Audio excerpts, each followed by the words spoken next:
So this is a great prapti for me because I have been bringing out this journal for the last 24 years and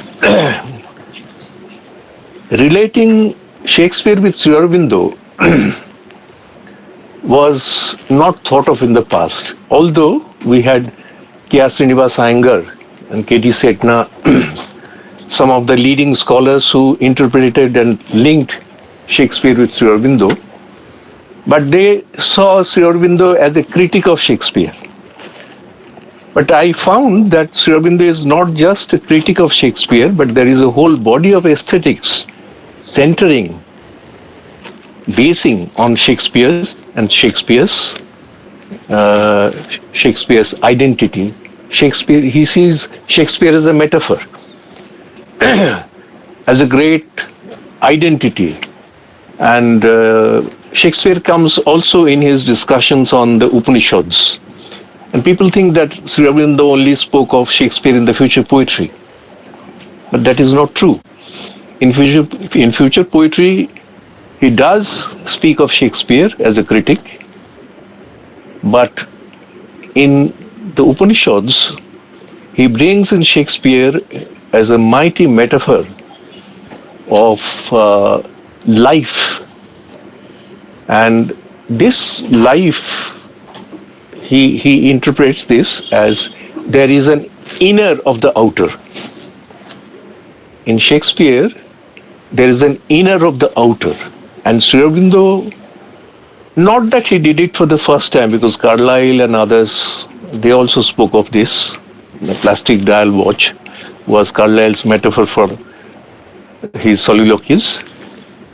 But Sri Aurobindo built a whole body of aesthetics around Shakespeare and the theory of vital, Freud's libido, which has to be transformed, as Jung suggested.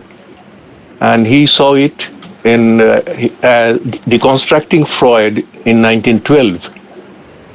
Jung brought out transformation of the libido, where he saw libido as a creative force.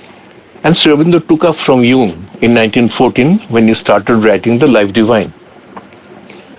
So that creates something which is important for humanity, for the transformation of humanity. As if Shakespeare is the problem and Sri Aurobindo is the answer. And in a private conversation with his personal doctor, Sri Aurobindo said, in one of my previous life, I was Shakespeare. That is very interesting. He is Dr. Nirod Boron, who was alive till 2007. He told me that in one of Sri Aurobindo's, Sri Aurobindo confided to Nirodha that in one of my previous lives, I was Shakespeare. So that relates the two great figures. And also in terms of language, I have been claiming this for the last 10 years, that there is no greater event after Shakespeare in the language. Nobody, no writer, not even James Joyce, G.H. Lawrence. There is no greater event after Shakespeare in the language. He did anything with the language. And I quote Raymond Frank Piper, who was a professor of philosophy in USA. He said, I have never seen an author who can pack so much into one single sentence. So he is a born lord of language, and that is why I have been claiming for the last 10 years that after Shakespeare, there is no greater event. So that is all about the journal, which is going on, and people are contributing. They're getting jobs by showing it. That is a great delight for me, that people are getting jobs, despite certain gestures of snobbery here and there, but people are getting jobs. That has given me great satisfaction. And now Suprabhat will take up and introduce Siddhartha. Good evening. Now it's time to get a mist. Please join me in welcoming Professor Dr. Biswas. And so the stage is all yours. We're about to listen to Shakespeare, Life and Afterlife. Thank you. Thank you so much. And thank you for that very kind introduction. And I learned how to call somebody old in a very roundabout way, which is something to learn. And right. And of course, thanks to Professor Ghosal. In my huge audacity, I call him Goutam Da. Although I remembered in 1997, when I was a student, I came to Vishwabharati for a conference. I was representing my university. Goutam Da was one of the most beloved teachers ever since then, and I mean, he was there and he is still revered. And it was an absolute honor when Goutam Da called me and told me that he would like me to be here for this occasion.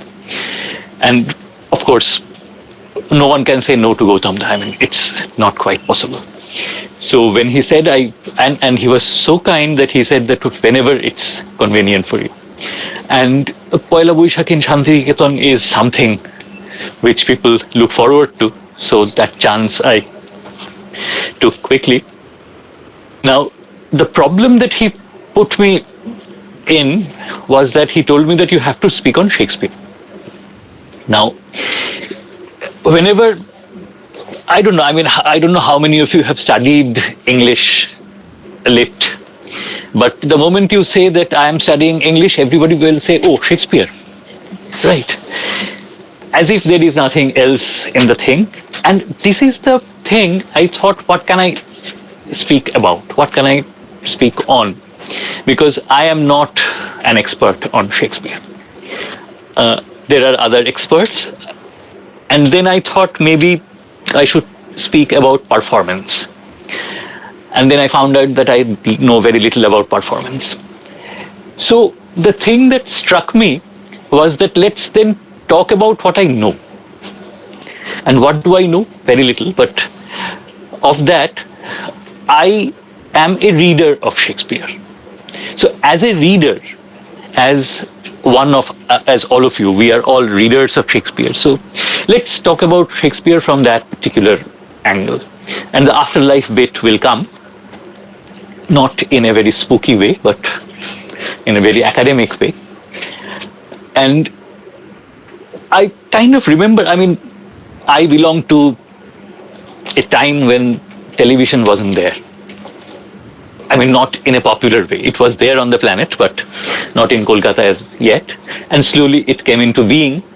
And when I was in school, we had this library hour, and it was a very peculiar kind of an hour. You would imagine we would go to the library and we would pick books. It was not like that. There was this very tough madam who used to sit, and she would have a stack of books. And the first one of the stack, she will give to us. No choice. But the thing is, quite often we got books of Shakespeare. And whenever we got that, and people would say, okay, Shakespeare. Translations, of course. Very good translations, I might add, and prose translations, not theatrical translations. But the thing is, the name Shakespeare was always there. Everybody knew. Whether they had read any plays by Shakespeare or not, everybody knew that there was somebody called Shakespeare. This is still, in Kolkata, the road was called Theatre Road. It later became Shakespeare Sorone. Right. I'm that old. So, but the thing is, with Shakespeare Sorone, people might think that who is this Shakespeare? But somehow, wherever you go on the planet, the name Shakespeare rings a bell. Everybody knows Shakespeare, without knowing the plays, without knowing the stories. So this is where the question starts. So what is it about this person?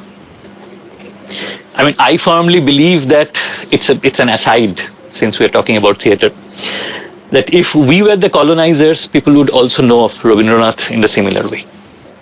But unfortunately, we were the colonized. So Rabindranath is, of course, people know of Tagore, but not like Shakespeare, I guess. So this question that everybody, I mean, Shakespeare is a very democratic kind of a name. Among all demographics, people will know Shakespeare. And what is it about him? And very interestingly, Goutam had just said that this inner and outer thing, and the idea of identity. This identity, Shakespeare is an identity, right? So whenever we talk about Shakespeare, there is practically no biographical details, right? We know about his birth. There are records. Plenty of different kinds of names. Shakespeare is something that we have kind of settled upon, but there are a lot of names in different records. The record of Shakespeare, the dramatist, the actor is there. As you know, the folios or the quartos, none of them have the name of Shakespeare. These plays are essentially, kind of ascribed to him. Who wrote these plays? There are these huge conspiracy theories, there are these questions, but still Shakespeare. Till now, Shakespeare is a lot of people's business, an academic obsession, as Bill Bryson said, that Shakespeare is more like an academic obsession. But then again, when we come to these plays that are ascribed to Shakespeare, we always find something or the other. That is the funniest thing. I mean, this afterlife that I am thinking of, this is the funniest thing, that even now when we reach these texts, the language seems a little problematic. Of course, language evolves. But these stories, these things, they all have something that we can identify with. That inner and outer that Goutam was saying. The outer may become dated, but the inner is still very strong. That essence that we find, those very sensational, very popular plays. Imagine, I mean, this is, forgive me for saying this is sacrilege, basically. But if I say Shakespeare was the Rohit Shetty of his time, right? I mean, people would probably murder me for saying this, as they should, I guess. But somehow this was the sensational. He had everything, all the popular elements. There was a lot of blood, there was a lot of love, there was a lot of conspiracy, jealousy, anything and everything that you can imagine, then anything and everything that you can ask from anything pop. And the performances. There is this book called Shakespeare's Bawdy, B-A-W-D-Y. The kind of bodiness that Shakespeare had, the kind of, and once again, I'm very sorry for saying this, a very, very successful recent film has used a lot of music from the 80s. I'm not going to name that film. Right. And this is what Shakespeare used to do. You will see in his plays, catch sung. A contemporary, popular song would be used during the performance, so that people would be able to identify, so that people would be able to connect to whatever was going. So there would be these people standing in front of the globe, if you imagine the globe, and they would have this fantastic connection with the jingles, everything, very popular, right? So this is the man. Once again, I'm sorry, this is not the man. This is the name. Who is this man? We have, as I said, we have record of his birth.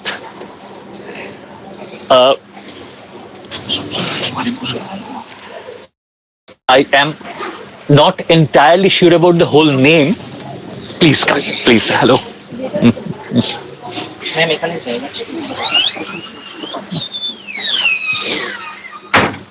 So, there is a huge name as far as the records. I do have the notes, but I don't want to look at them. And I did a bit of homework because Goutam is here. So, and right. So, and we have records of his marriage to Anne Hathaway. Curiously enough, he had to take a license because Anne Hathaway was older than him. She was 26 and he was 19 or something. So to marry an older woman, you need to get a permission at that point of time, which is very interesting, in fact. So all that, then he comes to London, and then Shakespeare the actor. Lots of records, not lots, but some records of him. He is writing, he is at least performing for a while. He has a stake in the King's Men, the Lord Chamberlain's Men, which is becoming the King's Men later. And he has a stake in that. He is the principal tenant. There are records in which we see that he is given clothes for costumes. He is in charge of that. All those records are there. But in his name, we have the two poems. Right. Venus and Adonis and Rape of Lucrece. These two poems are the only one published in his lifetime with his name, of which he earned quite a bit, I believe. But out of the plays, whether he earned anything or whether he wrote anything, that is something that we don't know, no record as such. And all of a sudden he is going back. He is becoming, I think, a grocer or something in the grocery business, because after a very successful career as a dramatist, he is becoming a moody. And something like that, that kind of a record, and then he dies and we have that record as well. But this London phase, the theatrical phase. So if we don't have any record, but we have him ascribed, and this is where this theoretical question also comes into play. Must we have a playwright? As once again Goutam started, the identity Shakespeare seems to be quite enough. Shakespeare becomes this brand name. This name is used because this name is successful. So if you say this is a Shakespearean play, people will go to say it. As simple as that. And not only that, if you say it's a Shakespearean play, people will still go to say it. More than 4 centuries have passed. If you say it's a play by Marlowe, nobody's going to do. You say it's a play by Johnson, you say it's Marston, Middleton, I mean sensational, revenge, everything. Absolutely Dhurandhar, but still nobody will go. Right. But Shakespeare, the brand name. And you know, when you think about Vishal Bharadwaj, for instance, his Shakespeare trilogy, I'm sure all of you are familiar with 1 or 3, all of them. My favorite is Hyder. Although I teach Maqbul,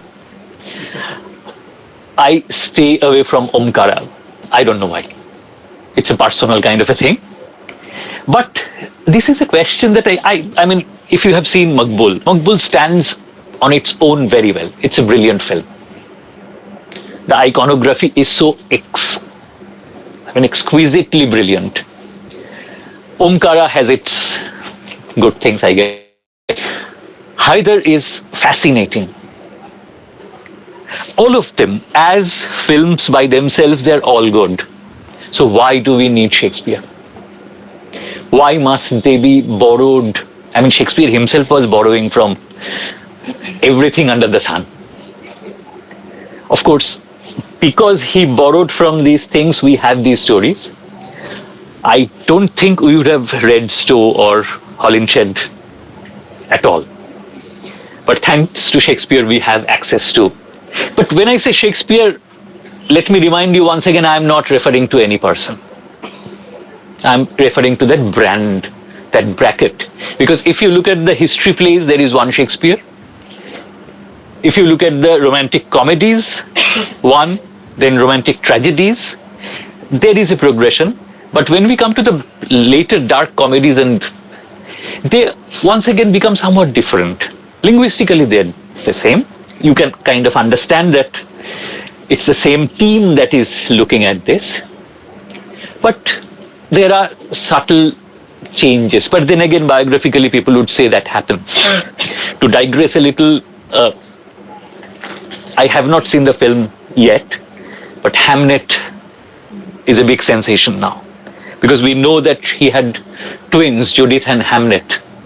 Hamnet died, and that affected Shakespeare a lot, out of which apparently Twelfth Night comes. Twelfth Night is my most favorite play of all of Shakespeare. I mean, I don't know why, it's a very personal kind of a thing.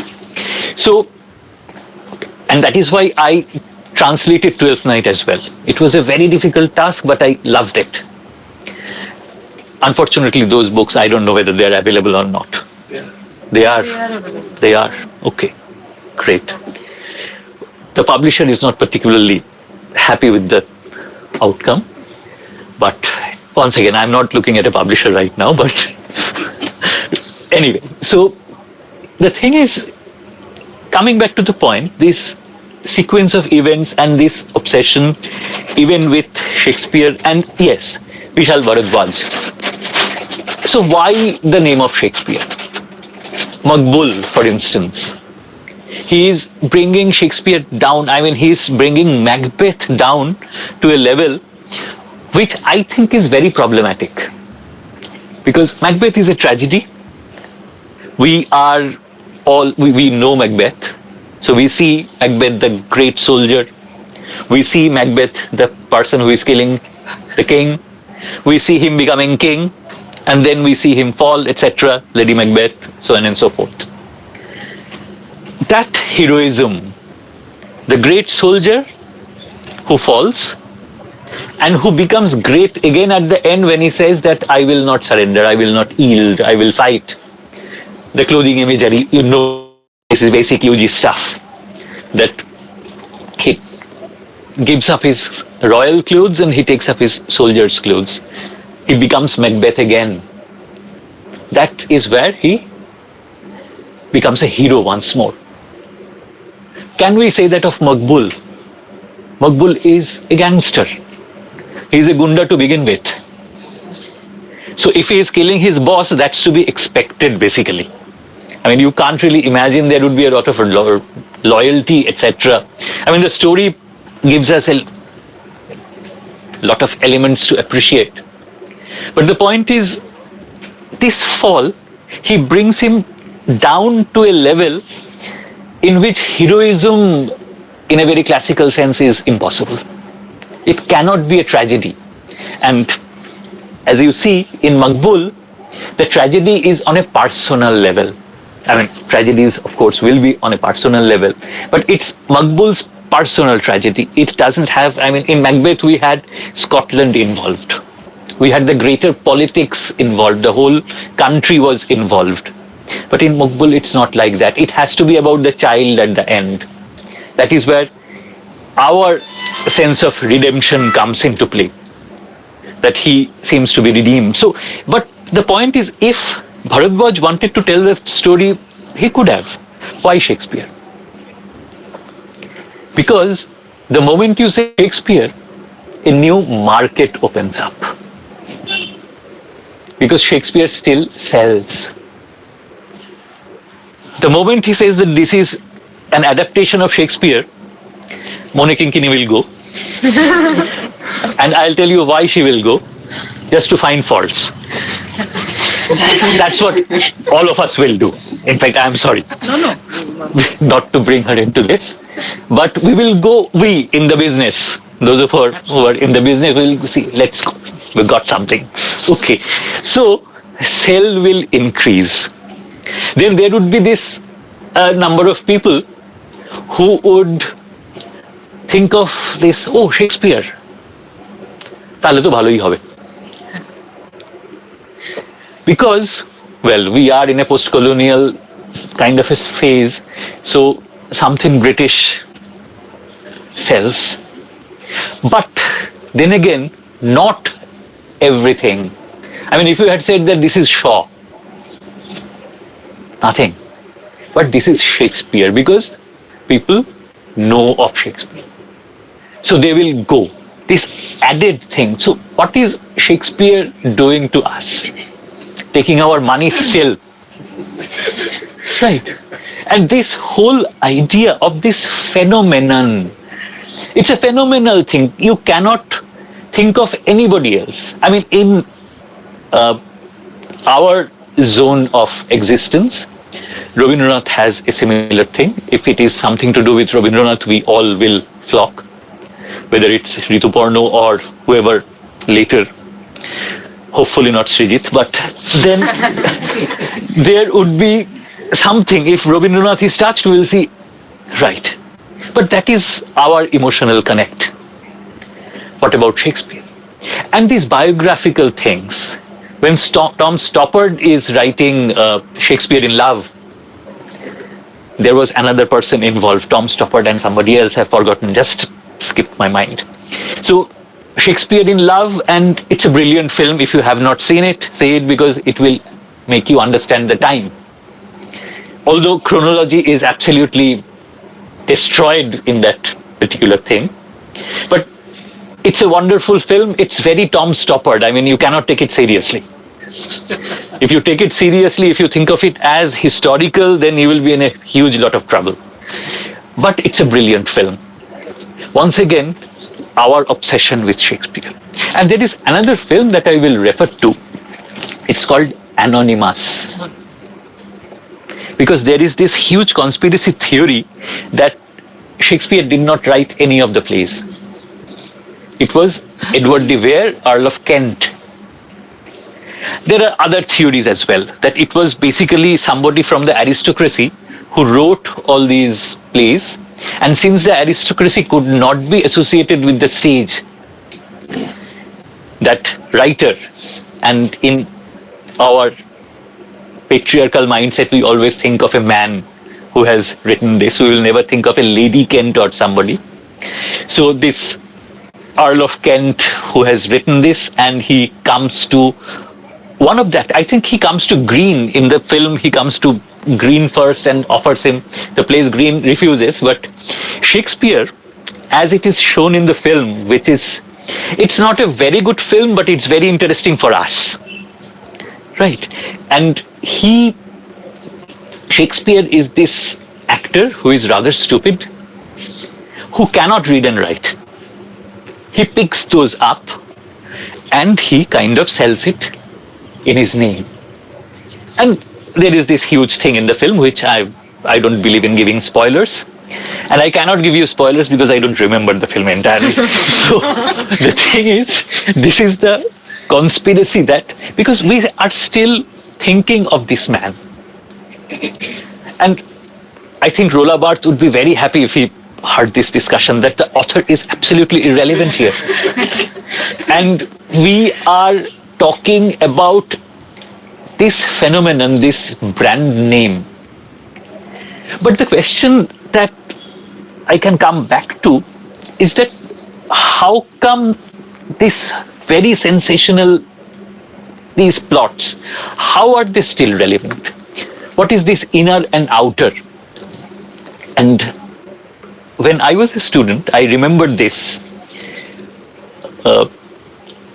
We had Professor Kalidas Bose, who used to teach us Shakespeare, and he used to tell us that take away the poetry, nothing will remain. It's just another story. But it's the poetry that elevates everything.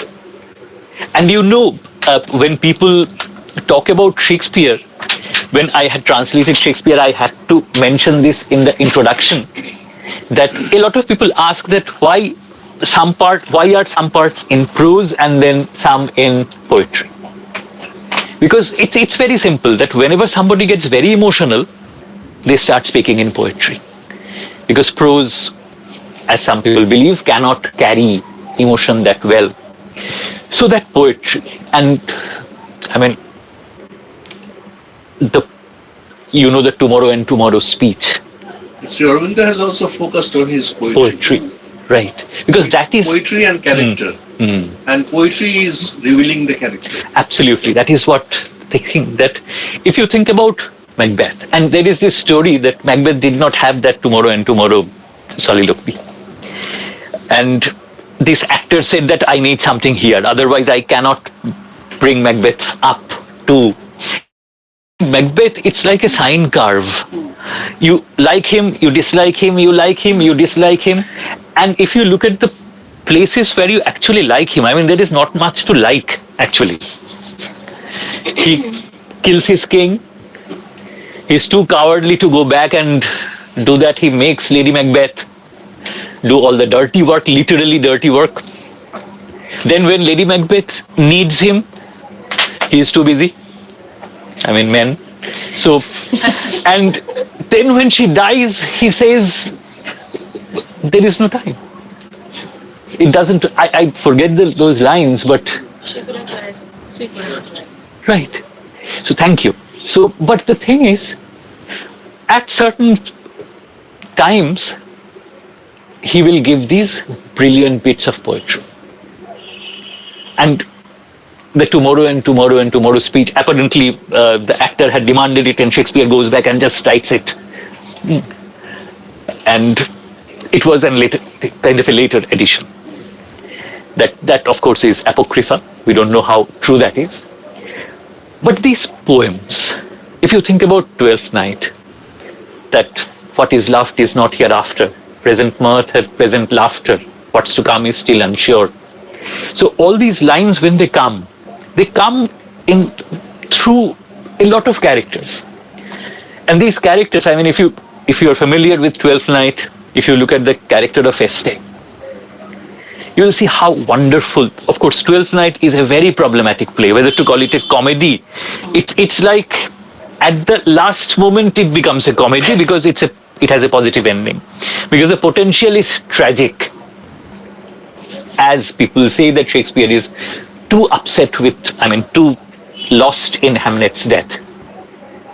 So, but these poems and quality of mercy, etc., which everybody studies in school, from Merchant of Venice. Right. So these poems, they elevate everything.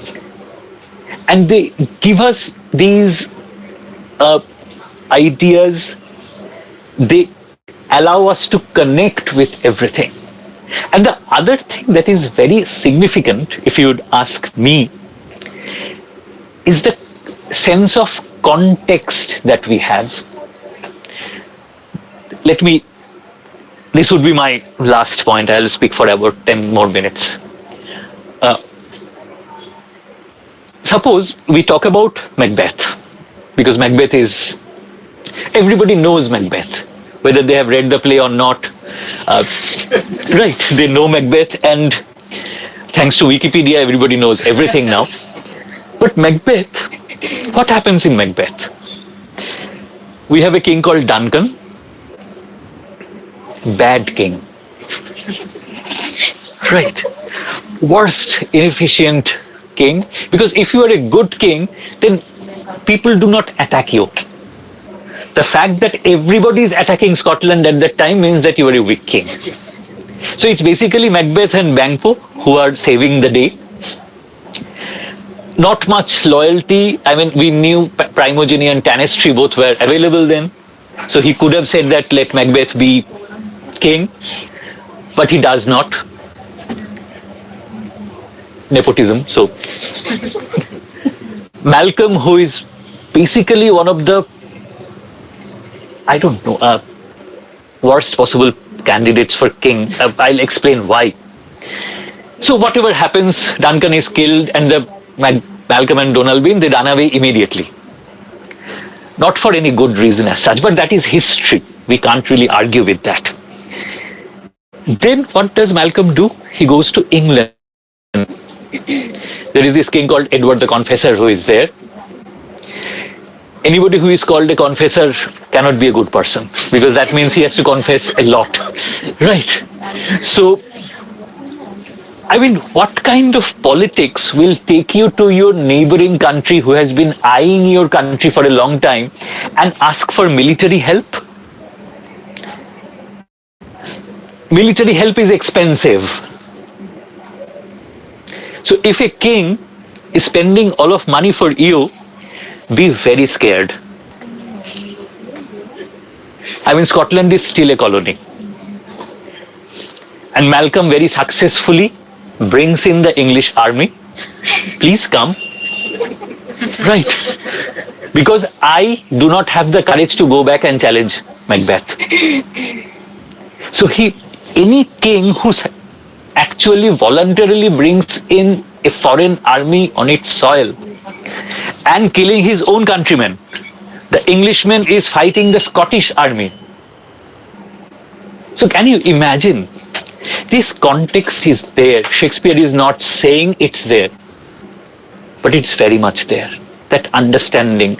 There is this sense. Malcolm speaks a lot in probably the pivotal scene, the key scene where Malcolm and Macduff has this huge exchange, the most boring part of Macbeth. Right. But it's a very political part. As you grow older, these parts become more relevant to you than action because you are old. So, but the thing is, that pivotal part, that sense of context, and unfortunately, my personal opinion, absolutely, we still have rights in this country, still. But the thing is, my personal opinion is that unfortunately, the most famous play by Shakespeare, the play that everybody knows, is the worst play by Shakespeare. I don't know whether you can guess which play I'm talking about. It's a play called Romeo and Juliet. Probably early play. Hello. So it's an early play. It's like Dickens, the worst novel, Tale of Two Cities. Please. So, but that's an aside. The context, if we are talking about love, the play that one might think of is A Midsummer Night's Dream. Imagine what is Shakespeare telling us? It's a grand play of love. All the lovers reunite at the end. How do they reunite? Through magic. They are separated by magic. They reunite by magic. But if we are talking about love, I don't know what Shakespeare was going through at that point of time. He probably was ditched a couple of times at that time because he did not believe, as it seems, that he is talking about love, but if you read beyond the lines, he is talking against it. He does not really have any faith in it, because if it is so strong, unreal, if it is so strong, Helena, Demetrius and Lysander and Hermia, how can they fall for somebody else just by a simple bit of magic? And I find it very symbolic that this juice that is put on the eyes, so the visual metaphor, Goutam was talking about metaphors. So this whole visual metaphor, it's so easy that they switch affection and they come back to it by magic. So without magic, there is no resolution here. And this contextual idea can be seen in plays again and again and again. You read Hamlet, and I borrow from Supriyadi. Hamlet is basically a serial killer. I mean, just imagine you are in Scandinavia. Scandinavia is very cold, right? You are a guard at a palace. It's the most boring job on the planet because nobody attacked Scandinavia ever. They attacked everybody else, the Vikings and etc. So Denmark on a turret at night, by the way, 6 months of night. So, I mean, long nights. So you're probably taking the help of a bit of medicine.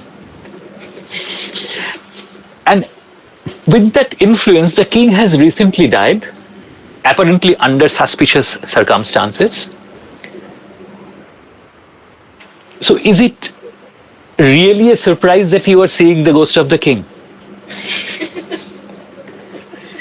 Hamlet is all too eager to see the ghost of the king. So he does. He sees his father, who is also called Hamlet, by the way. I always ask this question in what was the name of Hamlet's father? But the thing is, the point that he is making, and as you see Hamlet, if you just look at Hamlet, you take away obviously the Renaissance humanism, all those ideas, the brilliant philosophy, they're all there.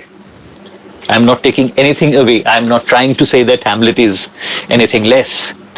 But there is this undercurrent which is showing us that this prince, who had gone to this university elsewhere, nowhere does it say that he had actually passed, but he comes back and then he is wreaking havoc on the country.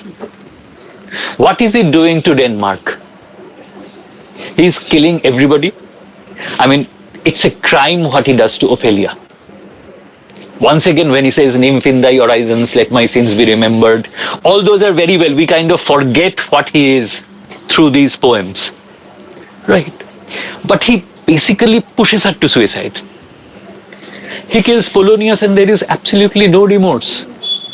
It's an accidental killing. I understand he did not want to kill Polonius, but there should be some remorse. But Shakespeare does not give him any remorse. He could have. It's his play. So this contextual reading, this reading underneath, that still allows us to read Shakespeare in these ways.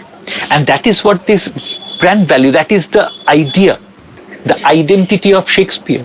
Whether there was a man who was slightly balding and with a beard, whether he was a writer or not, it does not really matter. What matters are these plays that we have. This idea of Shakespeare that we have. Shakespeare becomes this bracketing under which these plays come. So we don't really need a man here. And that is the ultimate definition of authorship, I would say. That it has this idea, this identity, which has survived over 4 centuries, and there is absolutely no, I mean, we have so many editions. We have so many translations on all languages, so many performances, so many adaptations, appropriations, all acknowledging Shakespeare. Some are not, but some are. I mean, you might say that Qayamat se Qayamat tak was Shakespeare. I haven't seen Shayara, so I don't know. But the thing is, I don't want to say it, but thing is, whenever we have a love story like that, it's a Romeo and Juliet bracketing. So this iconic idea. So the thing that I always think about is that this is where we have an identity which is abstract, which is not anchored to a body. And theoretically, this idea is what keeps him still relevant. His texts, his poetry, the poetry is brilliant, by the way, and therefore we have to keep on engaging with this Shakespeare idea, because he is not a man but an idea. He is not a man but an identity. An identity which we can all adapt and adopt. Thank you.